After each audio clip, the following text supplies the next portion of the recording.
আরশের মালিকের কাছে আমরা শুকরিয়া জানাই আলহামদুলিল্লাহ।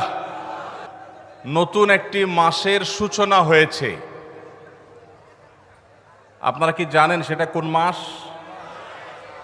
কোন মাস সেটা? শাবান মাস। মাশাআল্লাহ, শাবান মাস শুরু হয়েছে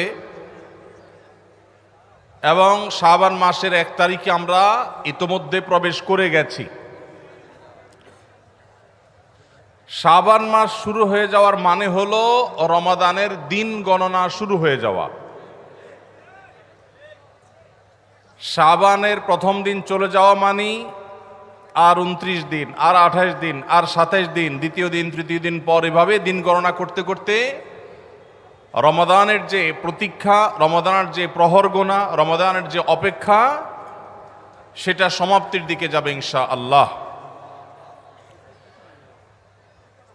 আল্লাহ রাব্বুল আলামিন রমাদানের যে বিশাল বড় নেয়ামত মুসলিম মিল্লাতকে দিয়েছেন,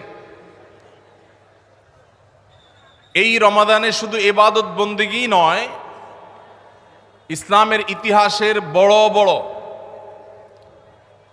উল্লেখযোগ্য সব বিজয়, সফল অভিযান মুহাম্মদ সাল্লাল্লাহু আলাইহি সাল্লামকে আল্লাহ রাব্বুল আলামিন রমাদানুল করিমেই দান করেছেন। এই জন্য রমাদান আমাদের কাছে খুবই গুরুত্বপূর্ণ। মুসলমানদের আমলি, আধ্যাত্মিক এবং সার্বিক উন্নতি এবং অগ্রগতির অন্যতম সিজন এবং মৌসুম হল রমাদানুল করিম। শাবান মাস শুরু হওয়ার মধ্য দিয়ে রমাদানের সেই দিন গণনা যেহেতু শুরু হয়েছে, এই জন্য আমরা আজ সার্থক রমাদানের 11টি পূর্ব প্রস্তুতি নিয়ে কথা বলবো ইনশাআল্লাহ তাআলা। আল্লাহ সুবহানাহু ওয়া তাআলা কোরআনে কারীমে বলেছেন, ওয়ালাউ আরাদুল খুরুজ লা আ'আদ্দু লাহু উদ্দাহ। কিছু লোক নবী করিম সাল্লাল্লাহু আলাইহি সাল্লাম যখন তাবুকের যুদ্ধে অংশগ্রহণ করবার জন্য ডাক দিয়েছিলেন, তারা সে যুদ্ধে শামিল না হয়ে মদিনায় অবস্থান করেছিল। এর মধ্যে অনেকেই নানা রকমের অজুহাত, নানা রকমের আপত্তি, নানা রকমের বিভিন্ন কারণ দর্শিয়ে তারা এই যুদ্ধ থেকে পিছপা হয়েছিল।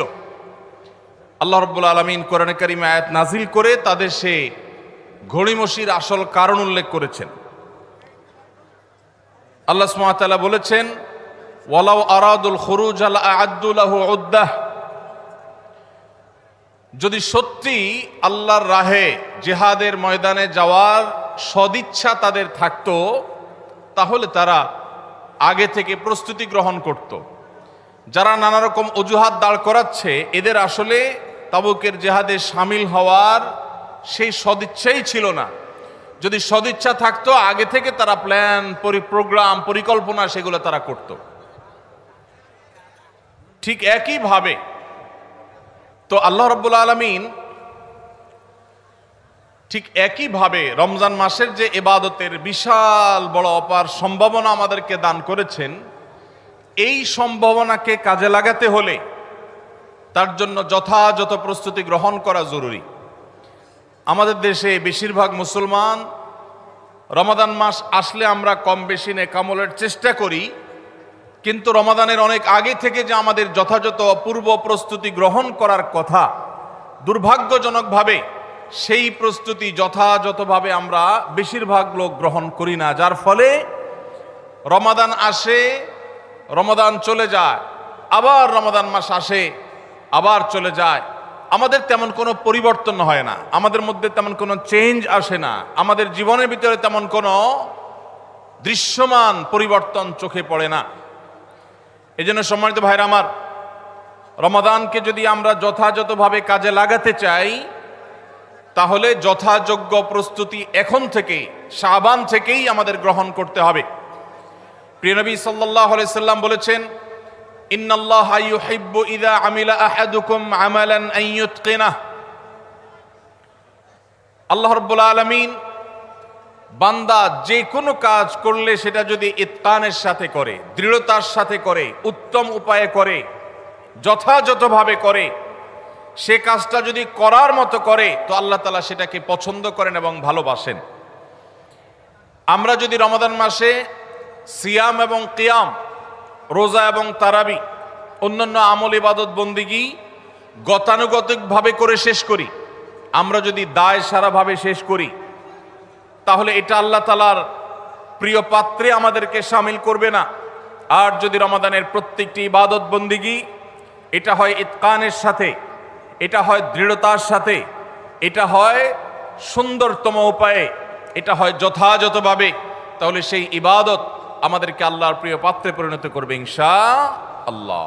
প্রিয় ভাইরা আমার, রমাদান মাসের সেই ইবাদত বন্দিগিগুলোকে যথাযথভাবে করবার প্রয়োজনেই আগে থেকেই আমাদের যথাযথ প্রস্তুতিও থাকতে হবে। কারণ কথায় আছে, যে কোনো কাজের যথোপযুক্ত এবং প্রয়োজনীয় প্রস্তুতি গ্রহণ করা মানে হলো সেই কাজটির অর্ধপূর্ণতা। যে কোনো কাজ প্রস্তুতি যত ভালো হয় কাজটা তত ভালো হয়, প্রস্তুতি যত নরমাল হয়, খারাপ হয়, কাজটা তত খারাপ হয়। এই জন্য আমরা রমাদান মাসকে যদি অর্থবহ এবং আমাদের লাইফ চেঞ্জিং ইবাদতের মৌসুম হিসাবে, সিজন হিসাবে গ্রহণ করতে চাই, তাহলে এখন থেকে তার জন্য আমাদের সুনির্দিষ্ট প্ল্যান, পরিকল্পনা থাকতে হবে, প্রস্তুতি থাকতে হবে। আল্লাহ রাব্বুল আলামিন আমাদের সবাইকে সেই তৌফিক দান করুন। এই যে রমাদান আসছে আর কয়দিন পর, কারা কারা এই রমাদানকে সবচেয়ে সুন্দরভাবে ব্যবহার করতে চান একটু হাত তোলেন। আল্লাহ রাব্বুল আলামিন আমাদের সবার হাতগুলো কবুল আর মঞ্জুর করুন, বলুন আমিন। আল্লাহ আমাদেরকে রমাদানকে সর্বোচ্চ ভালোভাবে ব্যবহার করার তৌফিক দান করুন। ভাইরা আমার, এই রমাদান মাস আসার বহু আগে থেকেই আমাদের সোনালু যুগের স্বর্ণ মানবেরা যারা ছিলেন, মুহাম্মদুর রাসূলুল্লাহ সাল্লাল্লাহু আলাইহি ওয়াসাল্লামের হাতে গড়া সাহাবা একরাম, সাহাবীদের শিষ্যত্ব পাওয়া, সান্নিধ্য পাওয়া, তাদের সান্নিধ্যের সৌরভে স্নিগ্ধ হওয়া সেই তাবেঈগণ, তারা রমাদানের যথেষ্ট আগে থেকে সুনির্দিষ্ট প্ল্যান প্রোগ্রাম করে প্রস্তুতি গ্রহণ করতেন। একজন প্রখ্যাত তাবেঈ আছেন, সাহাবীদের শিষ্যত্ব পেয়েছেন, এরকম একজন তাবেঈ আছেন যার নাম ছিল মুআল্লা ইবনে ইয়াজিদ। তিনি বলেছেন, সালাহ বা পূর্বসূরীগণ অর্থাৎ সাহাবী তাবেঈগণ তারা রমাদানের 6 মাস আগে থেকে, রমজান আসার 6 মাস আগে থেকে আল্লাহর কাছে দোয়া করতেন, রোনাজারি করতেন, কান্নাকাটি করতেন, এই মর্মে যে আল্লাহ রমাদান মাস পর্যন্ত আমার হায়াত বাড়িয়ে দাও, আমি যেন রমজান পাই, রমজানকে যেন সুযোগকে যেন কাজে লাগাতে পারি, রমজানের সুবর্ণ সুযোগ যেন আমার হেলায় হারিয়ে না যায়, সেজন্য আল্লাহর কাছে আগে থেকে এই নিয়ামত প্রাপ্তির জন্য দোয়া করতেন। আর রমজানের পরে বাকি যে 6 মাস, এই 6 মাস তারা দোয়া করতেন, আল্লাহ রমজানে যে সমস্ত আমল ইবাদত, যে সমস্ত নেকামল বন্দিগি আপনি করার তৌফিক দিয়েছেন, সেগুলো যেন আপনি মেহেরবানি করে কবুল এবং মঞ্জুর করেন, অ্যাকসেপ্ট করেন, আপনি যেন সেগুলোকে গ্রহণ করে নেন, সেজন্য 6 মাস তারা দোয়া করতেন। তাহলে দেখা গেল সালাফে সালেহিন তাদের কাছে রমাদান এত গুরুত্বপূর্ণ ছিল যে রমজানের আগের 6 মাস এবং পরের 6 মাস রমজান ভাবনায় তারা সব সময় ডুবন্ত ছিলেন, নিমজ্জিত ছিলেন, এর মধ্যেই তারা সব সময় মগ্ন থাকতেন। অথচ আমাদের শাবানের 10, 15, 20 দিন চলে গেলেও রমাদানের আবহ আমাদের অনেকের জীবনে, আমাদের অনেকের লাইফস্টাইলে, আমাদের অনেকের প্ল্যান পরিকল্পনার মধ্যে দেখা যায় না। এজন্য ভাইরা আমার, যথাযোগ্যভাবে রমজানকে যদি আমরা কাটাতে চাই, এর সঠিক ব্যবহার যদি করতে চাই, যেই প্রস্তুতিগুলো লাগবে, 11টি প্রস্তুতি যেগুলো আমাদের রমজানকে সার্থক করতে পারে ইনশাআল্লাহ, তার মধ্যে সর্বপ্রথম যে প্রস্তুতিটি দরকার সেটি হলো রমজান মাস শুরু হওয়ার আগে থেকেই, যথেষ্ট আগে থেকেই তওবা এবং ইস্তেগফার করতে হবে। কি করতে হবে ভাই? তওবা ইস্তেগফার কেন করবেন? তওবা ইস্তেগফার তো সারা বছরের রুটিন আমল। রমাদানকে কেন্দ্র করে রমজান মাসকে যদি আপনি সঠিকভাবে ব্যবহার করতে চান, তাহলে কেন আপনাকে তওবা ইস্তেগফার করতে হবে? কারণ হলো তওবা এবং ইস্তেগফার এর মাধ্যমে আমরা আল্লাহর রহমতের উপযুক্ত হব।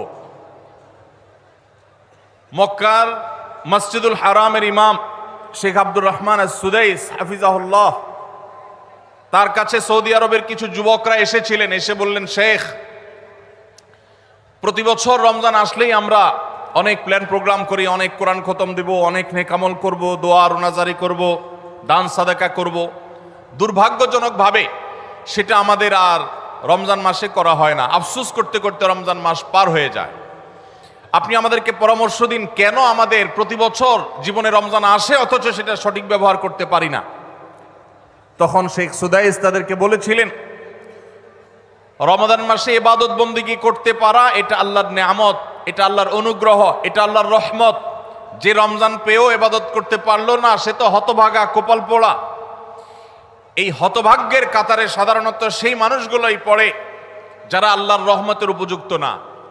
আমরা নানাবিধ অপরাধে, নানাবিধ গুনাহ করে, নানাবিধ নাফরমানি করে আল্লাহর রহমতের উপযুক্ততা আমরা হারিয়ে ফেলেছি, যার কারণে রমজানের ইবাদতের তৌফিক হয় না। এই জন্য তিনি তাদেরকে নসিহা করেছিলেন যে আমি তোমাদেরকে উপদেশ দিচ্ছি, রমজান আসার আগে থেকেই আগের যে সমস্ত গুনাহ খাতা হয়েছে, যে সমস্ত নাফরমানি হয়েছে, আল্লাহর অবাধ্যতা হয়েছে, সেগুলোর জন্য চোখের পানি ফেলে রোনাজারি করে আল্লাহর কাছে ক্ষমা চাও। আল্লাহর কাছে ক্ষমা চেয়ে যদি আগের সবগুলোকে ভ্যানিশ করতে পারো তাহলে আল্লাহর কাছে রহমতের উপযুক্ত হবে। বিষয়টা অনেকটা হালখাতার মতো। আপনার আগের দেনা দায় সব যখন পরিশোধ করে দিয়েছেন, নতুন করে আবার আপনি ধার করার, বাকিতে নেওয়ার উপযুক্ততা আপনার অর্জন হবে। ঠিক একইভাবে আমাদের নানা নাফরমানের কারণে আল্লাহর রহমত থেকে আমরা দূরে সরে গেছি। লানত অর্থাৎ রহমত থেকে দূরে সরে যাওয়া, এটার উপযুক্ত হয়ে গেছি অনেকে। এই জন্য ভাইরা, এখন থেকে রমাদানের প্রস্তুতির নিয়তে আল্লাহর কাছে তওবা করা, গুনাহ মাফ চাওয়া, ইস্তিগফার করা, জীবন পরিবর্তন করবার সংকল্প করা, এটা হবে আমাদের রমাদানের প্রথম প্রস্তুতি। চেষ্টা করব তো ইনশাআল্লাহ। প্রতিদিন যখনই তৌফিক হয় আল্লাহর সাথে একটু কথা বলবেন, আল্লাহ আমার সমস্ত গুনাহগুলো মাফ করে দিন, আমার নাফরমানি মাফ করে দিন, আমাকে আপনি ক্ষমা করে দিন।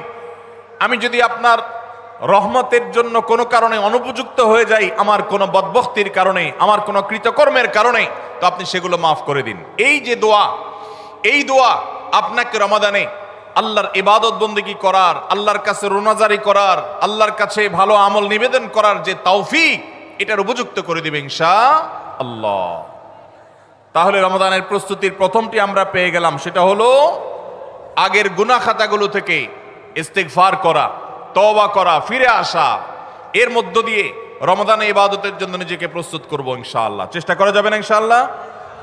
নাম্বার 2, দ্বিতীয় প্রস্তুতি হলো রমাদান মাসে আল্লাহ রাব্বুল আলামিন এই মাসের যে ফজিলত বর্ণনা করেছেন, কোরআন এবং হাদিস সম্পর্কে যাদের মৌলিক ধারণা আছে, হাদিসে রাসূল সম্পর্কে যাদের একটু ঘাটাঘাটিও আছে, তারা জানেন 2-3টা আমল সম্পর্কে কোরআন এবং সুন্নাহ সবচেয়ে বেশি সংখ্যক ভাষ্য বর্ণিত হয়েছে। সবচেয়ে বেশি সংখ্যক। এত ফজিলতের, এত তাৎপর্যের, এত মর্যাদার হাদিস আর অন্য আমল সম্পর্কে সাধারণত দেখা যায় না। সেই কয়েকটি আমল যেগুলোর ফজিলত বিপুল পরিমাণ, যেগুলোর ফজিলত সম্পর্কিত হাদিসের সংখ্যা অনেক, সেই রকম আমলগুলোর মধ্য থেকে অন্যতম আমল হলো এই রমাদান কেন্দ্রিক আমল, সিয়াম, রোজা, এগুলোর ফজিলত। তো আমাদের রমাদান কেন্দ্রিক প্রস্তুতি হিসাবে দ্বিতীয়ত যে কাজটি আমরা করতে পারি সেটি হলো এখন থেকেই রমাদান মাসের কি কি ফজিলত আছে, সিয়াম সাধনার কি কি ফজিলত আছে, রমাদানের কি কি আমল আছে, বিশেষ করে ফজিলত এবং মর্যাদার কথাগুলো আলোচনা শুরু করা এখন থেকে। বাসা বাড়িতে গোল হয়ে কোনো নির্দিষ্ট বইকে কেন্দ্র করে পাঠচক্র হতে পারে, গ্রুপ স্টাডি হতে পারে, পর্যালোচনা হতে পারে যে রমাদান মাসের কি কি মাহাত্ম্য আছে। এক একজন এক একটা বললেন। এই আলোচনা পর্যালোচনার মধ্য দিয়ে মনোজগতে রমাদানের জন্য এক ধরনের প্রস্তুতি, এক ধরনের আবহ তৈরি হবে ইনশাআল্লাহ। এজন্য দ্বিতীয় প্রস্তুতি হিসাবে আমরা এই কাজটিও ইনশাআল্লাহ করব, সেটা হলো রমজানের ফজিলত, রমজানের মর্যাদা, সিয়ামের ফজিলত, অন্যান্য আমলের উপকারিতা, সেগুলো নিয়ে আমরা বেশি বেশি পর্যালোচনা করব। যত বেশি আপনি আগে থেকে পর্যালোচনা করবেন, রমজানের প্রতি আপনার তৃষ্ণা, সিয়াম সাধনার প্রতি আপনার ভেতরে আকাঙ্ক্ষা, প্রত্যাশা এবং প্রতীক্ষা, এটা আপনার মধ্যে বাড়তে থাকবে এবং রমজানের প্রতিটা মিনিটকে কাজে লাগাবার জন্য তাগাদা আপনার ভিতরে অনুভব হবে ইনশাআল্লাহ। নাম্বার 3, তৃতীয় প্রস্তুতি হলো আমাদেরকে প্রতিজ্ঞা করতে হবে এই রমাদানে আমরা নেকামল করবই করব এবং কোনো আমল, কোনো ভালো কাজ, কোনো সুন্নাহ এটা করার ব্যাপারে কোনো প্রকার অলসতা করব না। কারণ ভাইরা আমার, রমজান মাস পেয়েও যদি আল্লাহর কাছে কেউ ক্ষমা না পায়, একটা প্রসিদ্ধ হাদিস আপনারা সবাই কম বেশি শুনেছেন যে নবী সাল্লাল্লাহু আলাইহি সাল্লামের কাছে জিবরিল এসে বলেছেন, বাউদা মান আদরাকা রমাদানা ফালাম ইউগফার লাহ, যে ব্যক্তি রমজান পেয়েছে অথচ রমজানের এই বিশাল সুবর্ণ সুযোগকে কাজে লাগিয়ে সে তার জীবনের সব গুনাহগুলো মাফ করাইতে পারে নাই, সে আল্লাহর কাছ থেকে মাগফিরাত আদায় করে নিতে পারে নাই, সে জাহান্নাম থেকে মুক্ত এই ঘোষণা সে আদায় করতে পারে নাই, অথচ সে রমজান মাস পেয়েছে, এর চাইতে হতভাগা আর কে হতে পারে? তার সে ধ্বংস হোক, এই বদদুআয় নবী সাল্লাল্লাহু আলাইহি সাল্লাম আমিন বলে সমর্থন জানিয়েছেন, সায় দিয়েছেন। এজন্য ভাইরা, রমজান মাস এসেছে কিন্তু আমল ইবাদত হয় নাই, রমজান মাস এসেছে আবার চলে গেছে কিন্তু আমার গুনাহ আল্লাহর কাছ থেকে মাফ করাতে পেরেছি বলে আমার বুক সায় দেয় না, তাহলে এর চাইতে বড় হতভাগা, এর চাইতে বড় কপাল পড়ার কেউ হতে পারে না। রমজানের আমল ইবাদত, রমজানের নেকামল, রমজানের দোয়া, রমজান মাসের চোখের পানি ফেলা, এটা ভাইরা শুধুমাত্র নিজের প্রেরণার জায়গা থেকে শুধুমাত্র সব আহরণের জন্যই নয়। এটা যদি না করি তাহলে জিবরিলের বদদোয়া, নবীজি সাল্লাল্লাহু আলাইহি সাল্লামের বদদোয়া, আল্লাহর পক্ষ থেকে ধ্বংস হওয়ার পরোয়ানা, এগুলো অনিবার্য হয়ে যাবে। এই কথা চিন্তা করে এখন থেকে রমাদান কেন্দ্রিক প্রস্তুতির অংশ হিসাবে আমাদেরকে প্রতিজ্ঞা করতে হবে, এইবারের রমাদানের প্রতিটা দিন আমি আল্লাহর কাছে চোখের পানি ফেলে একটা নির্দিষ্ট সময় কান্নাকাটি করব, আমার গুনাহ খাতাগুলোকে মাফ করাবো, জাহান্নামীদের তালিকা আমার নাম যদি কোনো কারণে যেয়ে থাকে, আমি এমনভাবে রোনাজারি করব, এমনভাবে ইস্তেগফার করব, এমনভাবে চোখের পানি ফেলবো, একান্ত নীরবে আল্লাহর সাথে কথা বলবো যেন আমার সমস্ত গুনাহগুলো মাফ হয়, জাহান্নামীদের তালিকা থেকে যেন আমার নাম কেটে যায়। এর জন্য ভাইরা এখন থেকে প্রতিজ্ঞাটা করতে হবে। কাজ হবে রমজানে, কিন্তু প্রতিজ্ঞা হবে এখন থেকে যে আমি কোনোভাবে এইবারের রমজানের সুযোগ আর হাতছাড়া করব না ইনশাআল্লাহ। তাহলে 3 নম্বর হলো যে রমজান কেন্দ্রিক সমস্ত আমলগুলো করব, আল্লাহর কাছে তওবা ইস্তেগফার করে নিজের গুনাহগুলোকে মাফ করায় ছাড়বো, জাহান্নাম থেকে মুক্তি তথা নাজাত এটা নিজের করে নেব, এই মর্মে প্রতিজ্ঞাটা এখন থেকে যেই কয়দিন রমজান আসতে সময় আছে প্রতিদিন আমাকে নবায়ন করতে হবে। প্রতিজ্ঞা আজকেরটা যেভাবে হবে কালকেরটা আরো স্ট্রং হবে, তারপরের দিন আরো স্ট্রং হবে। প্রতিদিন আমি স্বপ্ন লালন করব কবে রমজান শুরু হবে, আর আমি আল্লাহ রাব্বুল আলামিনের কাছে রমজানের এই সমস্ত ইস্তেগফার, তওবা, আমল এগুলোকে নিবেদন করতে থাকবো। চেষ্টা করা যাবে না ইনশাআল্লাহ? তাহলে 3 নম্বর প্রস্তুতি হলো রমজান মাসে নেকামল করার প্রতিজ্ঞা করা, মাগফিরাত এবং নাজাত আদায় করার প্রতিজ্ঞা এখন থেকে করা। নাম্বার 4 নম্বর যে প্রস্তুতিটা আমাদের নিতে হবে সেটা হলো, যদি আগের রমজানের কোনো রোজা কারোর কাজা থাকে, এই রমজান আসার আগে শাবান মাসের মধ্যেই সেই কাজাগুলো আদায় করে ফেলা উচিত। আম্মা জান আয়েশা রাদিয়াল্লাহু তাআলা আনহা বলেছেন যে নারী হিসাবে রমজান মাসে যে কয়েকটা রোজা ভাঙতি পড়ে, নবীজি সাল্লাল্লাহু আলাইহি সাল্লাম রমজান পরে পুরো সময়টা তার কাছে থাকার কারণে তিনি সেই রোজাগুলো রাখার সুযোগ সেভাবে পেতেন না, স্বামীর হকের কথা মাথায় রেখে রোজাগুলো রাখতেন না। এবং শাবান মাস আসলে নবীজি সাল্লাল্লাহু আলাইহি সাল্লাম নিজেও বেশি বেশি নফল রোজা রাখতেন ওই সুযোগে মা আয়েশা রাদিয়াল্লাহু তাআলা আনহা বলেছেন যে তিনিও তার রমজানের বাকি রোজা যেগুলো ছিল ভাঙতি রোজা সেগুলো তিনি রেখে ফেলতেন। তো এই হাদিস থেকে বোঝা যায় রমজানের রোজা যদি কারোর কাজা হয়, পুরুষদের অসুস্থতার কারণে হতে পারে, মা বোনদের মাসিকার কারণে হতে পারে, তাহলে সেই রোজা যত দ্রুত সম্ভব আমরা কাজা করে ফেলবো। এবং সেই কাজা করতে যদি কোনো কারণে, যৌক্তিক কারণে বা যে কোনো কারণে যদি বিলম্ব হয়, তাহলে এই বছরের আসন্ন রমাদানের প্রস্তুতির অংশ হিসাবে আগের রমজানের কোনো ভাঙতি রোজা থাকলে সেগুলো সব রেখে কাজা করে সম্পূর্ণভাবে এই রোজার জন্য প্রস্তুত হবে। এটা হলো 4 নম্বর প্রস্তুতি। নাম্বার 5 নম্বরের রমজানের প্রস্তুতি হলো আল্লাহ রাব্বুল আলামিনের কিছু সাধারণ ক্ষমা আছে, কমন ক্ষমা, গণহারে মাফ। আল্লাহ তাআলার এই যে সাধারণ ক্ষমা, গণহারে মাফ, দুটি বিষয় এই গণহারে মাফ থেকে মানুষকে দূরে সরিয়ে রাখে। আল্লাহর গণহারে যে ক্ষমা, এই গণক্ষমার উপযুক্ততা নষ্ট করে দেয় দুটি জিনিস। তার একটি হলো শিরক, আরেকটি হলো হাসাদ। একটা হলো হিংসা, আরেকটা হলো শিরক। নবী করিম সাল্লাল্লাহু আলাইহি ওয়াসাল্লাম বিভিন্ন হাদিস থেকে আমরা জানি, তিনি বলেছেন আল্লাহ রাব্বুল আলামিন বিশেষ করে লাইলাতুন নিসফি মিন শাবানে যখন মানুষকে গণহারে ক্ষমা করেন, তখন 2 শ্রেণীর মানুষকে আল্লাহ তাআলা মাফ করেন না, ইল্লা লিল মুশরিকিন আও মুশাহিন। তবে যদি মুশরিক আর মুশাহিন থাকে, শত্রুতা করে, হিংসা করে অন্যের প্রতি, এইরকম মানুষ যদি থাকে, তাদেরকে আল্লাহ তাআলা সাধারণ ক্ষমা আওতায় আনেন না। রমাদানে আল্লাহ তাআলা প্রতিদিন বহু মানুষকে সাধারণ ক্ষমা করেন। রমজান যখন কাছে আসে, শেষ দশক আসে, তখন সাধারণ ক্ষমার পরিমাণ বেড়ে যায়। আল্লাহ সুবহানাহু ওয়া তাআলা বলেছেন ওয়ালিল্লাহি উতা, নবী সাল্লাল্লাহু আলাইহি সাল্লাম বলেছেন ওয়ালিল্লাহি উতাকাউ মিনান নার ওয়া যালিকা ফি কুল্লি লাইলা।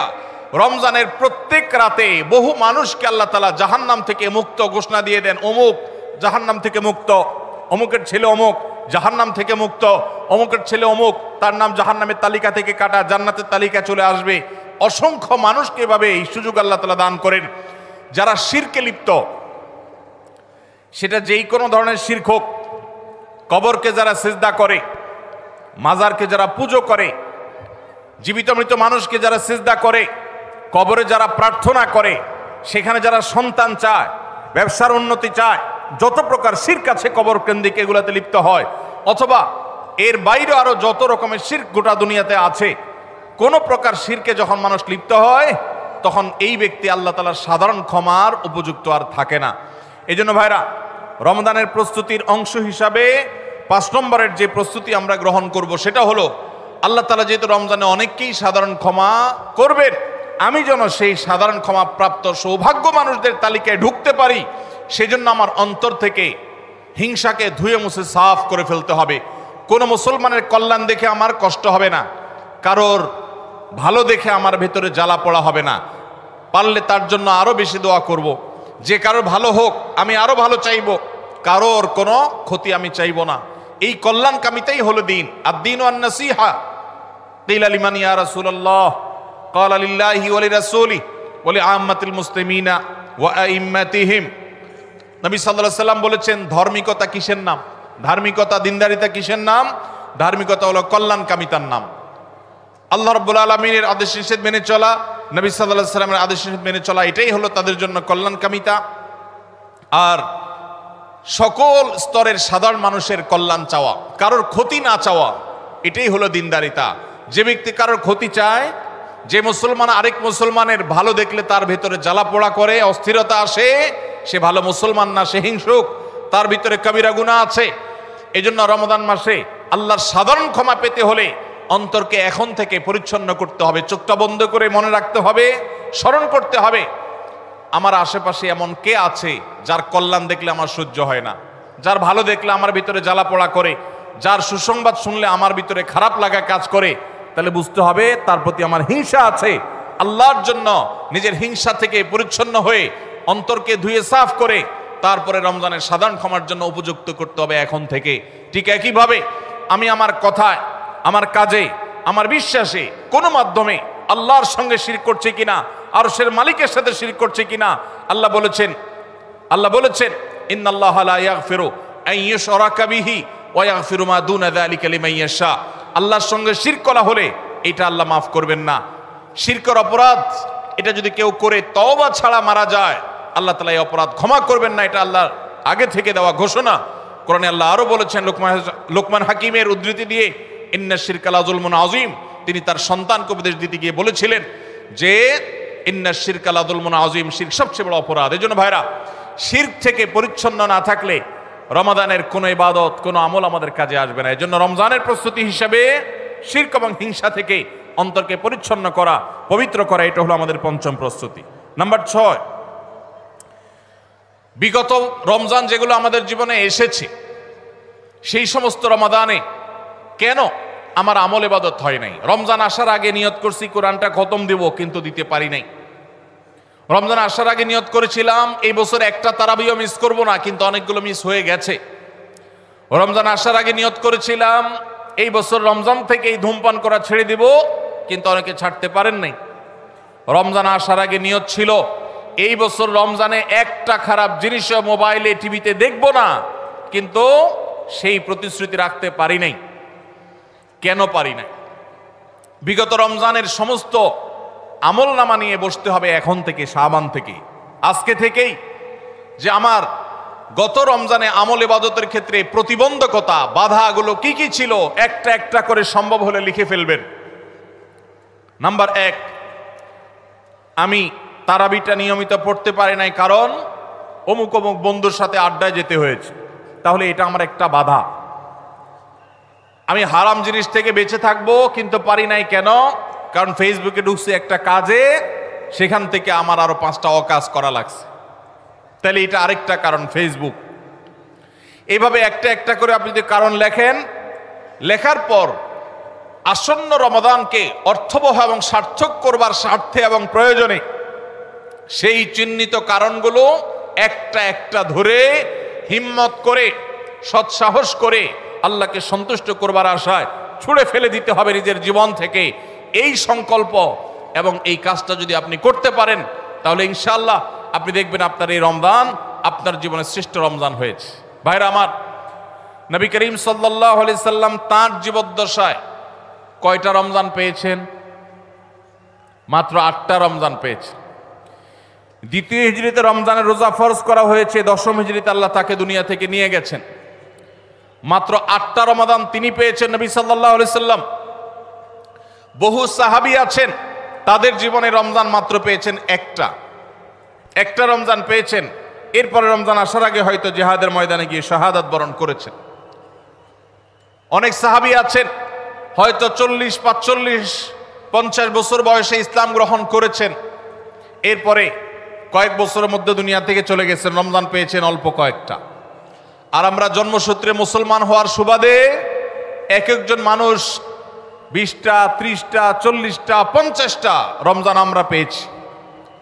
দুর্ভাগ্য আমাদের, সাহাবা একরাম মাত্র 2, 4, 5টা রমজান পেয়ে তাদের জীবনকে যেই পর্যায়ে নিয়ে গেছেন, আমরা বেশিরভাগ মানুষ জীবনে 30, 40, 50টা রমজান পেয়েও আমাদের জীবনকে সে পর্যায়ে নিতে পারি নাই।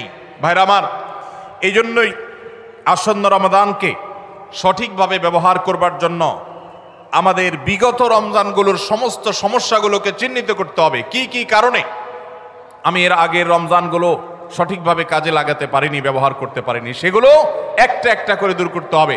যেমন সোশ্যাল মিডিয়া, ফেসবুক, ইউটিউবের আসক্তি, এটা আমার আগের বছরের রমাদানের যে ইবাদত, এটার ক্ষেত্রে প্রতিবন্ধকতা ছিল। তাহলে এই বছরের ইবাদতের প্রস্তুতির অংশ হিসাবে এই সোশ্যাল মিডিয়া, ফেসবুক আমার মোবাইল থেকে আনইনস্টল করে ফেলতে হবে। চেষ্টা করা যাবে না ইনশাআল্লাহ? ভাইরা আমার, যদি ফেসবুক আমার আমল ইবাদতের প্রতিবন্ধকতা তৈরি করে, তাহলে ফেসবুককে আল্লাহর জন্য কোরবানি করবেন রমজান মাস উপলক্ষে। কারা কারা প্রস্তুত আছেন? হাত তোলেন।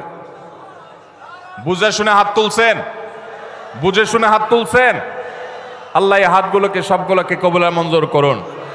যুবক ভাইয়েরা, আপনারা ফেসবুক মোবাইল থেকে আনইনস্টল করার নিয়ত করছেন, এটার মানে কিন্তু আপনারা এক একজন আল্লাহর রাহে কোরবানি হওয়ার নিয়ত করছেন। প্রস্তুত আছেন তো ইনশাআল্লাহ? নিজেদের কোরবানি করার জন্য প্রস্তুত আছেন তো ইনশাআল্লাহ? আল্লাহ তাআলা আমাদেরকে তৌফিক দান করুন। ভাইরা আমার, রমাদানের 6 নম্বর প্রস্তুতির অংশ হিসাবে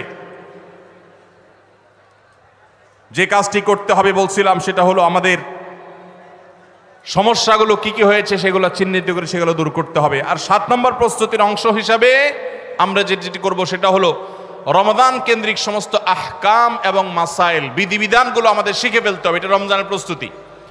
আমাদের দেশে অনেক মসজিদে ইমাম সাহেবরা তালিম করেন রোজা ভঙ্গের কারণ কি, রোজা মাকরুহ হওয়ার কারণ কি, রোজার জন্য ক্ষতিকর বিষয়গুলো কি কি, এগুলো রমজান মাসে বিভিন্ন নামাজের পরে তালিম করেন। এটা একটা ভালো চেষ্টা, কিন্তু এই কাজটা যদি আমরা শাবান মাস থেকে নিজস্ব উদ্যোগে করি সেটা হবে আরো ভালো চেষ্টা। কথা কি বুঝে আসছে ভাই? তাহলে রমজান আসার আগে থেকেই আমরা মাসাইলের তালিম, মাসাইলের শিক্ষা, জ্ঞান অর্জন, রমজানের বিধিবিধানগুলো আমরা জানার চেষ্টা করব। এটা হবে পার্ট অফ প্রিপারেশন ফর রমাদান। রমজানের জন্য প্রস্তুতির অংশ হিসাবে আমাদের এখন থেকে রমজান এবং সিয়ামের মাসাইলগুলো জানতে হবে। আল্লাহ আমাদের সবাইকে আমলের তৌফিক দান করুন। 8 নম্বর হলো রমজানে যে আমলগুলো করবেন এখন থেকে সেগুলোর ওয়ার্ম আপ এবং রিহার্সেল শুরু করে দিবেন, প্রস্তুতি শুরু করে দিবেন, চর্চা শুরু করে দিবেন। কারণ মানুষ দাঁড়ানো অবস্থায় হঠাৎ করে জোরে দৌড় দিতে পারে না। একটা গাড়ি সেটা দাঁড়ানো অবস্থায় হঠাৎ করে 100, 150, 110, 20 গতিতে চলতে পারে না। প্রথম 10, 20 হয়, এরপরে 40, 60 হয়, এরপর আস্তে আস্তে 100 বা 110, 20 হয়। এই জন্য রমাদান মাসে যদি আপনি বিপুল পরিমাণ ইবাদত করতে চান, অনেকে আছেন অপেক্ষা থাকেন রমজানের চাঁদ উঠলে সব শুরু করব। এদের দ্বারা জীবনে কিছুই হয় না। যারা আসলেই রমজানে কিছু করতে চায় তারা এখন থেকে শুরু করবে। রমজানে আমরা রোজা রাখবো, নবী সাল্লাল্লাহু আলাইহি সাল্লাম শাবান থেকে নফল রোজা রাখার অভ্যাস শুরু করতেন। রমজানে আমরা দোয়া করব, এখন থেকে দোয়ার রিহার্সেল শুরু করা, প্রস্তুতি শুরু করা। যে কোনো গুরুত্বপূর্ণ কাজের আগে মহড়া শুরু হয়, তারপরে মূল কাজ শুরু হয়। এই জন্য শাবান মাস থেকে আমাদের প্রস্তুতি চলতে হবে, চেষ্টা করা যাবে না ইনশাআল্লাহ। তাহলে 8 নম্বরের প্রস্তুতি হলো যেই আমলগুলো রমজানে করব সেগুলোর রিহার্সেল, সেগুলোর প্রস্তুতি, ওয়ার্ম আপ এখন থেকে শুরু হবে। নাম্বার 9, রমজান মাসের দিন এবং রাত যেভাবে কাটাবেন তার জন্য একটা প্ল্যান করে ফেলবেন, সুন্দর করে একটা স্কেডিউল করে ফেলবেন, রুটিন করে ফেলবেন যে আমি কোরআন তেলাওয়াতটা কোন সময় করব। দিনের কোন সময়টাতে আমি কোরআন তেলাওয়াতের জন্য টাইম বরাদ্দ রাখলে সেটা মিস হবে না। হতে পারে ঘুমানোর আগে, হতে পারে ফজরের পরে। কোন টাইমটা আমার সবচাইতে কোরআন তেলাওয়াতের জন্য নিরাপদ টাইম সেটা আমি ফিক্স করব। এই ঠিক একইভাবে আমি আল্লাহর কাছে রোনাজারের জন্য ভালো সময় কোনটা সেটা ঠিক করব। আমরা আমাদের আসুন্নাহ ফাউন্ডেশন থেকে আপনারা জানেন রমাদান প্ল্যানার নামে একটা প্ল্যানার তৈরি করেছি রমজানকে অর্থবহ করবার জন্য। এবছর আরেকটা নতুন বই আমাদের আসছে সামনের সপ্তাহে ইনশাআল্লাহ। মাহে রমজানের 27টি আমল, মাসনুন আমল কোরআন সুন্নাহর আলোকে। প্রত্যেকটা খুঁটিনাটি আমলকে আলাদা আলাদা করে উল্লেখ করা হয়েছে। খুব ছোট্ট ছোটি বই, উদ্দেশ্য রমাদানকে অর্থবহ করা। অতএব রমাদানকে অর্থবহ করবার জন্য আপনার প্ল্যান করতে হবে আগে থেকে, সেটা এখন থেকেই, যে আপনি কখন কোন কাজটা করবেন, কোন আমলটা করবেন, কোন ভালো কাজটা করবেন। এগুলো যদি আগে থেকে প্ল্যান হয় দেখবেন কাজটা করা সহজ হয়েছে। নাম্বার 10, রমাদানের প্রস্তুতির অংশ হিসাবে চাঁদ দেখার চেষ্টা করতে হবে। চাঁদ দেখা, আজকাল চাঁদ দেখার আমলটা বিলুপ্ত হয়ে গেছে, অনেকটাই হারিয়ে যাচ্ছে। চাঁদ দেখা কমিটি ছাড়া সাধারণ মানুষ চাঁদ দেখতে আমরা ভুলে গেছি। আমরা চাঁদ দেখি কিন্তু ফেসবুকে, আকাশে না। চাঁদ কি ফেসবুকে দেখবেন না আকাশে দেখবেন? সবাই যদি চাঁদ ফেসবুকে খোঁজেন তাহলে আকাশে সরকারি কিছু লোক খুঁজবে, হেলাল কমিটির লোকজন খুঁজবে। হেলাল কমিটির লোকদের উপরে ভরসা করে যদি এই কোটি কোটি মানুষ তাদের রোজা রাখে তাহলে প্রায় বছর দেখেন গন্ডগোল লাগে। চাঁদ উঠছে আবার উঠে নাই, উঠে নাই ঘোষণা হয়ে আবার 11টা বাজে 10টা বাজে উঠছে। এই ঘটনা হয় না? হয় না? এই ঘটনা এই জন্য হয় যে আমরা সবাই চাঁদ দেখার দায়িত্বটা পালন করি না। নবীজি বলেছেন সুমুল রুইয়াতিহি ওয়া আফতিরুল রুইয়াতিহি, তোমরা রোজা রাখো চাঁদ দেখে, আবার ঈদও করো চাঁদ দেখে। এই জন্য 29শে শাবান পশ্চিম আকাশে চাঁদ খোঁজার চেষ্টা করবেন সন্ধ্যার সময়। চেষ্টা করবেন না ইনশাআল্লাহ? চেষ্টা করে যদি চাঁদ দেখতে নাও পারেন তারপর আপনি সওয়াব পাবেন। আর যদি চাঁদ দেখেন তাহলে দোয়া পড়বেন আল্লাহুম্মা আহিল্লাহু আলাইনা বিল ইয়ুমনি ওয়াল ঈমান ওয়াস সালামাতি ওয়াল ইসলাম রব্বি ওয়া রাব্বুকাল্লাহ। হে আল্লাহ, এই চাঁদকে আপনি বরকত এবং ঈমান দিয়ে আমার জন্য পরিপূর্ণ করে দিন। এই মাস আমার জন্য নিরাপদ এবং ইসলাম দিয়ে পরিপূর্ণ করে দিন। হে চাঁদ, তোমার আর আমার পালনকর্তা একজন আল্লাহ। অতএব এই চাঁদ দেখার চেষ্টা করব। এটাও রমাদানের প্রিপারেশন, রমাদানের প্রস্তুতির অংশ। 11 নম্বর হলো আল্লাহর কাছে ভাই চোখের পানি ফেলে এখন থেকে দোয়া করব, আল্লাহ এই যে রমজান আসছে এটা যেন আমার জন্য লাইফ চেঞ্জিং হয়, এটা যেন আমার জীবন পরিবর্তনকারী হয়, এটা যেন আমাকে মুত্তাকি বানিয়ে ছাড়ে, এটা যেন আমাকে নেকামল ওয়ালা বানিয়ে দেয়, এটা যেন আমার জীবনে বিশাল বড় অ্যাচিভমেন্ট এনে দেয়, এটা যেন আমাকে মাগফিরাত পাইয়ে দেয়, এটা যেন আমাকে নাজাত পাইয়ে দেয়, এটা যেন আমাকে জান্নাতের উপযুক্ত করে। এই রমজান যেন আমাকে জাহান্নামীদের তালিকা থেকে আমার নামকে কাটানোর নিশ্চয়তা এনে দেয়। সেইভাবে রমজানকে কাটাবার জন্য আপনি তৌফিক দান করুন। এখন থেকে আল্লাহর কাছে এই বরাদ্দ আদায় করতে হবে, চেয়ে নিতে হবে এবং সেটার জন্য দোয়া করতে হবে। এই দোয়াটা হলো একাদশ এবং সর্বশেষ প্রস্তুতি। চেষ্টা করা যাবে না ইনশাআল্লাহ? রমাদান উপলক্ষে আসুন্নাহ ফাউন্ডেশন থেকে আমরা একটা ঘোষণা গত বছরে দিয়ে রেখেছি, ইনশাআল্লাহ এই রমাদানে সেটা কার্যকর হবে। সেটা হলো যে রমজান মাসে যদি কেউ পুরো কোরআনে কারীম অর্থ সহকারে বুঝে পড়ে, মাদ্রাসার নিচের ক্লাসের ছাত্ররা তারা শরীক হতে পারবে, উপরের ক্লাসের ছাত্র অথবা আলেম ওলামা তাদের জন্য এটা না, কারণ তারা তো এই কম্পিটিশনে এমনিতেই ভালো করবে। এটা আমাদের সাধারণ শিক্ষিত ভাইদের জন্য, স্কুল কলেজের ভাইদের জন্য, সর্বস্তরের নারী পুরুষ, দেশে বিদেশে প্রবাসে থাকা সব মানুষদের জন্য উন্মুক্ত। অনলাইনে নিজস্ব ওয়েবসাইটে আমরা এই পরীক্ষা নিয়ে থাকি। 6টি ধাপে সারা বছর নেওয়া হয়েছে। এখন সামনে রমাদানে যেটা হবে সেটা হলো মূল, যে কেউ যারা আগের কোনো ধাপে পরীক্ষা দেয় নাই তারাও সবাই দিতে পারবে। কাজ হলো শুধু একটাই, সেটা হলো রমাদানকে কেন্দ্র করে আপনি টার্গেট করবেন পুরা কোরআনের শুরু থেকে শেষ পর্যন্ত আমি একবার ভালো করে অর্থ সহকারে বুঝে পড়ার চেষ্টা করব। চেষ্টা করা যাবে না ইনশাআল্লাহ?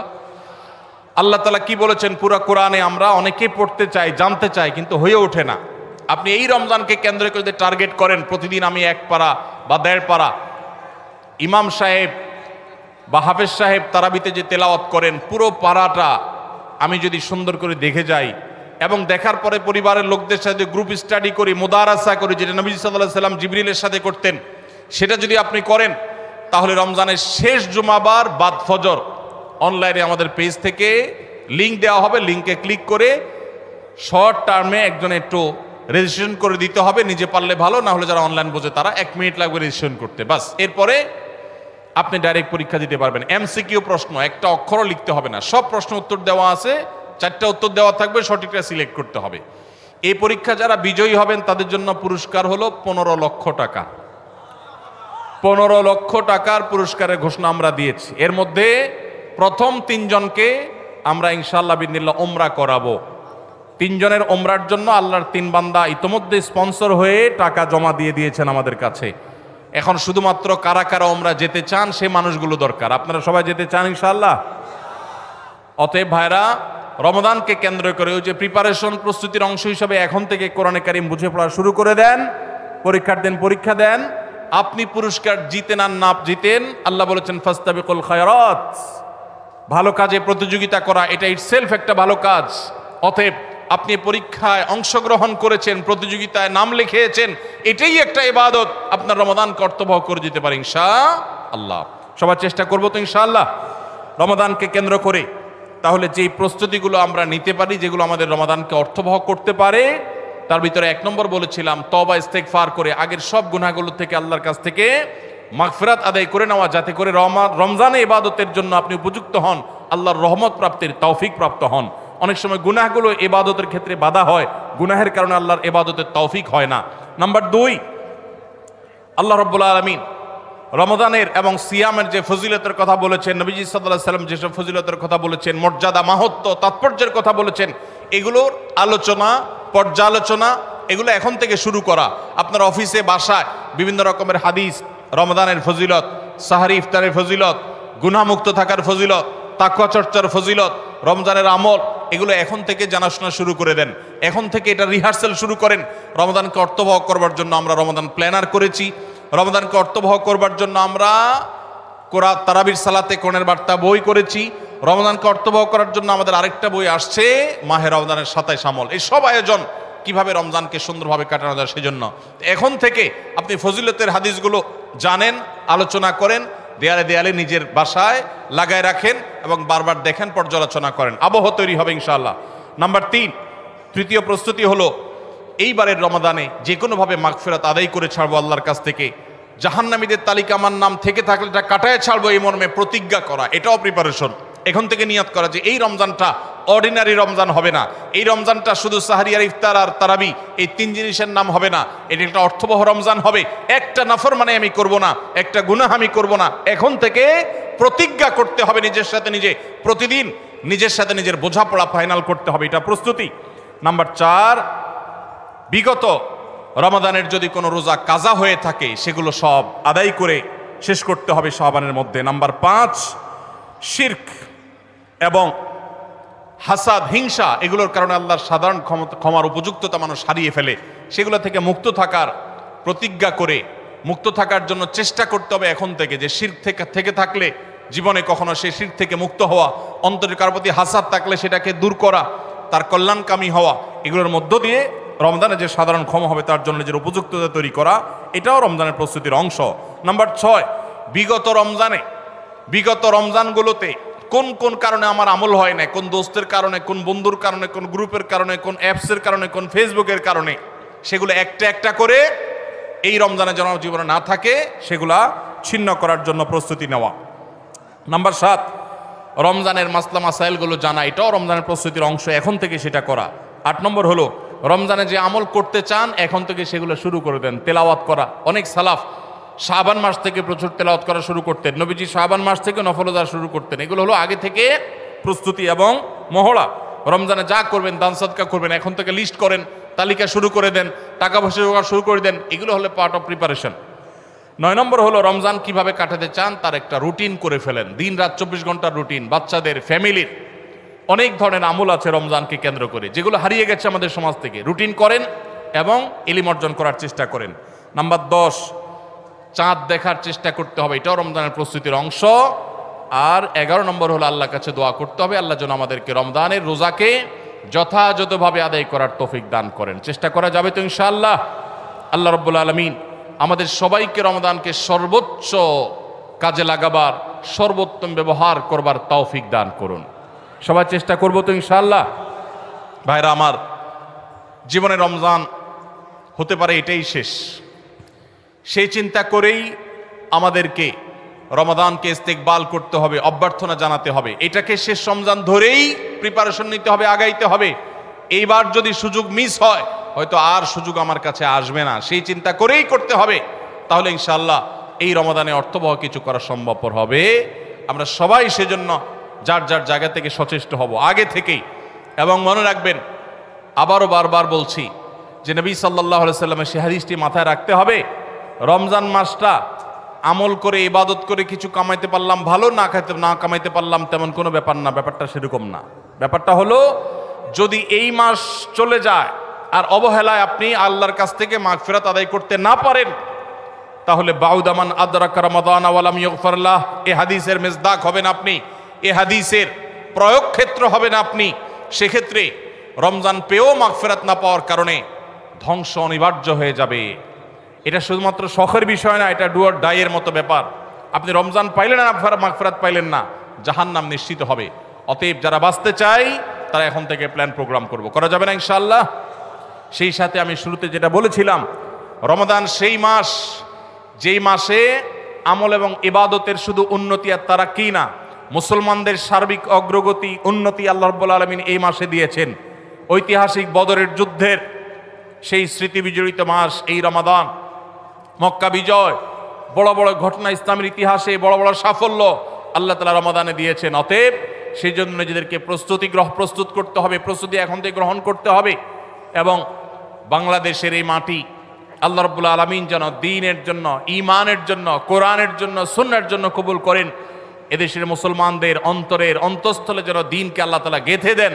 আমাদেরকে সবাইকে যেন আল্লাহ তাআলা প্র্যাকটিসিং মুসলমান বানায় দেন। নামদারি মুসলমানদেরকে আল্লাহ যেন সিরিয়াস মুসলমান বানায় দেন। নামাজি মুসলমানকে যেন আল্লাহ আখলাকওয়ালা মুসলমান বানায় দেন। আখলাকওয়ালা মুসলমানকে যেন আল্লাহ মুখলিস মুসলমান বানায় দেন। আমরা সব সময় দোয়া করব ইনশাআল্লাহ। এই আসন্ন রমাদানকে কেন্দ্র করে সেই দোয়া আরো বাড়াতে হবে, তার প্রিপারেশন আরো বাড়াতে হবে। এদেশের সংখ্যাগরিষ্ঠ মানুষ, তারা ইসলামকে পছন্দ করে, মুসলমান, তারা ইসলামকে ভালোবাসে মনে প্রাণে, ধর্মপ্রাণ। এরপরও এদেশে একের পর এক বিভিন্ন সময় আমরা দেখেছি ইসলামকে নানাভাবে আঘাত করা হয়। আমরা মুসলমানরা সর্বশক্তি দিয়ে এই সামান্য কিছু হাতে গোনা ইসলাম এবং মুসলমানদের প্রতি বিদ্বেষ পোষণ করা এই অপশক্তি, এদেরকে দমন করবার শপথ আমাদেরকে গ্রহণ করতে হবে রমাদানকে কেন্দ্র করে। আপনারা অনেকে ইতোমধ্যে জেনেছেন, অনেকে আপনারা জেনেছেন এবং দেখেছেন,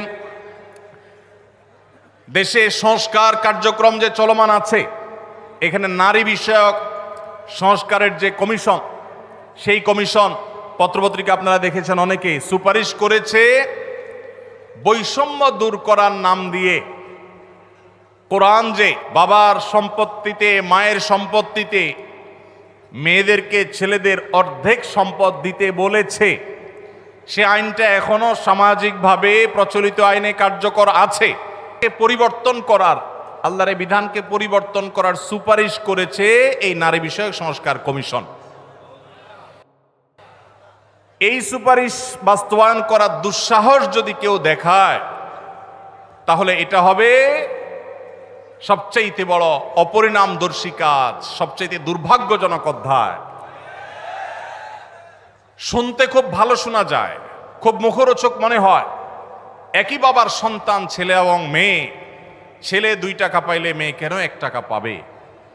কিন্তু এর পেছনে লুকায়িত আছে এক গভীর শয়তানের ষড়যন্ত্র। সেটা হলো পশ্চিমা পৃথিবীর মানুষেরা তাদের পরিবার ব্যবস্থাপনা ধ্বংস হয়ে গেছে, বহু আগেই তাদের পরিবার ব্যবস্থাপনা মুখ থুবড়ে পড়েছে।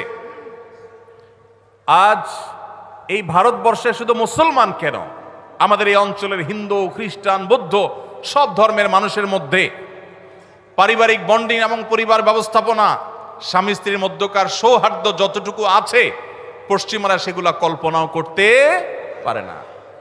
ওরা আমাদের চাইতে জ্ঞানে বিজ্ঞানে এগিয়ে থাকতে পারে, ওরা আমাদের চাইতে তথ্য প্রযুক্তিতে অগ্রসর থাকতে পারে, তারা অবকাঠামোতে আমাদের চাইতে 200 বছর এগিয়ে থাকতে পারে, কিন্তু পরিবার ব্যবস্থাপনা আমরা ওদের চাইতে 500 বছর এগিয়ে আছি।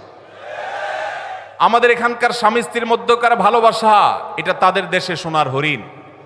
আমাদের এখানকার সন্তানের সাথে বাবা মার বন্ডিং, তাদের ওখানে সেটা দুষ্প্রাপ্য। ভাইরা আমার, এই যে সমতার নাম দিয়ে, বৈষম্য দূরের নাম দিয়ে এই যে নতুন প্রস্তাবনা আসছে, এই প্রস্তাবনার মিনিং হলো পরিবার ব্যবস্থাপনাকে ধ্বংস করে ফেলা। কিভাবে সেটা? ছেলে এবং মেয়ে উভয় যখন সমান সমান হারে 1 টাকা করে পাবে, তখন পশ্চিমাদের মতো ছেলে বলবে মেয়েকে, বাসা ভাড়া তুমি অর্ধেক শেয়ার করো, সংসার খরচ তুমি অর্ধেক শেয়ার করো, যেভাবে পশ্চিমা পৃথিবীতে আছে। এইটা যদি শুরু হয়, তখন পরিবার ব্যবস্থাপনা ওদেরটা যেরকম ধ্বংস হয়েছে, আমাদেরটাও ধ্বংস হওয়া অনিবার্য হবে। দুইজনকে ঘরের বাহির হতে হবে। এটা হলো স্বামী স্ত্রীর মধ্যকার রেষারেষি শুরু হওয়ার একটা সূচনা, একটা সূত্রপাত, যে তোমার কাছেও 2 টাকা আছে, আমার কাছেও 2 টাকা আছে, তাহলে সংসার খরচ আমি দিলে তুমি কেন দিবা না, তোমাকেও দিতে হবে। এখন আল্লাহ রাব্বুল আলামিন যে সুন্নাতুল্লাহি ফিল আরদ, পৃথিবীতে আল্লাহর যে নিয়ম রেখেছেন, পুরুষরা বাহিরের দিকটা সামলায়, মেয়েরা ভেতরের দিকটা সামলায়। পুরুষরা বাহিরের জগৎটাকে দেখে, মেয়েরা ভেতরের জগৎটাকে দেখে। এই যে বন্টন, এই বন্টনের মধ্য দিয়ে যে পরিবার ব্যবস্থাপনা মানব সভ্যতার শুরু থেকে আজও পর্যন্ত আসছে, এটার ভিন্ন পথ এক্সপেরিমেন্ট করে, চালিয়ে, পরীক্ষা চালিয়ে পশ্চিমারা ফেইলিওর হয়ে গেছে, ব্যর্থ হয়ে গেছে। এখন আমাদের সমাজকে ব্যর্থ করার অপচেষ্টায় এদেশে তাদের কিছু দোসররা করছে এবং তারা এই কাজে লিপ্ত আছে। বিধায় আমাদেরকে চোখ কান খোলা রাখতে হবে। কোরআনে কারীমের আইন, কোরআনে কারীমের বিধান এমনিতেই তো নাই, যে 2-1টা সমাজের খাঁজে ভাজে আছে, এগুলাকে ধুয়ে পরিষ্কার করার যে শয়তানের ষড়যন্ত্র, নীল নকশা, এটা ইনশাল্লাহ এদেশের মানুষ বাস্তবায়ন করতে দিবে না।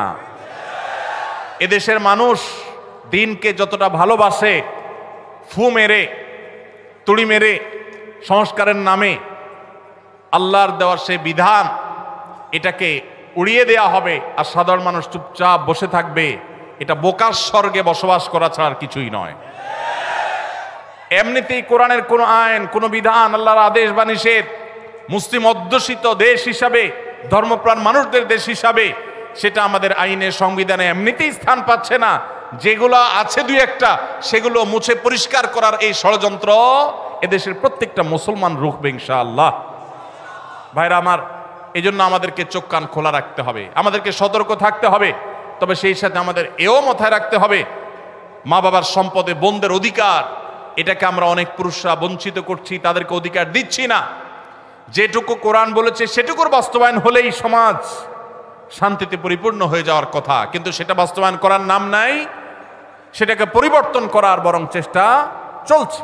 ভাইরা আমার, আল্লাহ রাব্বুল আলামিন আমাদেরকে নারী পুরুষের মধ্যে সমতা বিধান করতে বলেন নাই, ন্যায্যতা বিধান করতে বলেছেন। কি করতে বলেছেন? সমতা। ইসলাম সমতার কথা বলে না, ন্যায্যতার কথা বলে। সব সময় সমতা মানুষের ন্যায্যতাকে নিশ্চিত করে না, সব সময় সমতা মানুষের ন্যায্যতাকে নিশ্চিত করে না। এই জন্য ইসলাম ন্যায্যতা কথা বলেছে, ন্যায্যতা এটা থাকতে হবে, সমতা থাকা জরুরি নয়। আল্লাহ আপনাকে একটা ছেলে দিছে, একটা মেয়ে দিছে। ছেলেটার জ্বর হয়েছে, তাকে নাপা খাওয়াইছেন 103 ডিগ্রি জ্বর। মেয়েটার শরীরে কোনো জ্বর নাই, সুস্থ মানুষ, তাকে বলতেছেন তুমিও তো আমার ঘরে জন্ম নিয়েছ, এক পাতা নাপা কিনেছি, ছেলেটাকে খাইয়েছি একটা, তুমিও তো ভাত খাইছো, এখন একটা নাপা তুমিও খাও, না হলে তো আমার ভয় হয় যে আমি সমতা বিধান করলাম না। কি বলেন? ছেলের জ্বর হয়েছে, তাকে নাপা খাওয়াইছেন, এখন সমতা যদি বজায় রাখতে হয় তাহলে মেয়েকেও কি করা লাগবে? নাপা খাওয়ানো। এক ছেলের বয়স 20, তার জন্য যে সাইজের জামা কিনেছেন, আরেকজনের বয়স 10। সমতা বিধান করতে হলে তার জন্য একই সাইজের জামা কিনতে, একই সাইজের জামা যদি কিনেন তাহলে সেটা কি ইনসাফ হবে না বেইনসাফ হবে? ইসলাম এই মুখরোচক, সস্তা, শুনতে শুধু ভালো শোনা যায় এরকম সমতা নারী পুরুষের মধ্যে করতে বলে না, ন্যায্যতাকে নিশ্চিত করতে বলে। আপনি কোথাও আপনার ছেলে মেয়েদেরকে কোনো ভালো কিছু দেখাবার জন্য নিয়ে গেছেন, দুইজন ছেলে বা একজন ছেলে একজন মেয়ে গেছে, একজন বড় একজন ছোট, একটু উপরে উঠে দেখতে হবে। সেজন্য যে বড় 15 বছর বয়স, তার দেখার সুবিধার জন্য 3টা ইট দিয়ে বলেছেন তুমি এবার দাঁড়াও, সে দেখতে পাচ্ছে। এখন যার বয়স 5, তার জন্য যদি 3টা ইট দেন সে কি দেখতে পাবে? কিন্তু যেহেতু বড়জনকে 3টা দিবেন, ছোটজনকেও 3টা দিবেন, ছেলেকে 3টা দিবেন, মেয়েকেও 3টা দিবেন, এটা হলো সমতার দাবি। আর ন্যায্যতার দাবি হলো যার 3টা লাগে তারা 3টা দিবেন, যার 6টা লাগে তাকে 6টা দিবেন। এটা হলো ন্যায্যতা। ইসলাম নারী পুরুষের মধ্যে ন্যায্যতা নিশ্চিত করতে বলে, সমতা নয়। পশ্চিমারা যে সমতার কথা বলে এটা মুখরোচক, বস্তাপচা, সস্তা স্লোগান। এই স্লোগান কখনো ইনসাফ প্রতিষ্ঠা করতে পারে না। পশ্চিমাদের সমাজ ব্যবস্থা ইনসাফ প্রতিষ্ঠা হয় নাই। নারীরা মুসলমানদের চাইতে 1000 গুণ বেশি নিগৃহীত, নিষ্পেষিত। আমাদেরকে বুঝতে হবে এবং ধারণ করতে হবে। আল্লাহ রাব্বুল আলামিন কোরআন এবং হাদিসের আলোকে আমাদের জীবনকে, আমাদের সমাজকে, আমাদের দেশকে, আমাদের পরিবারকে সবকিছুকে ঢেলে সাজাবার তৌফিক আমাদেরকে দান করুন।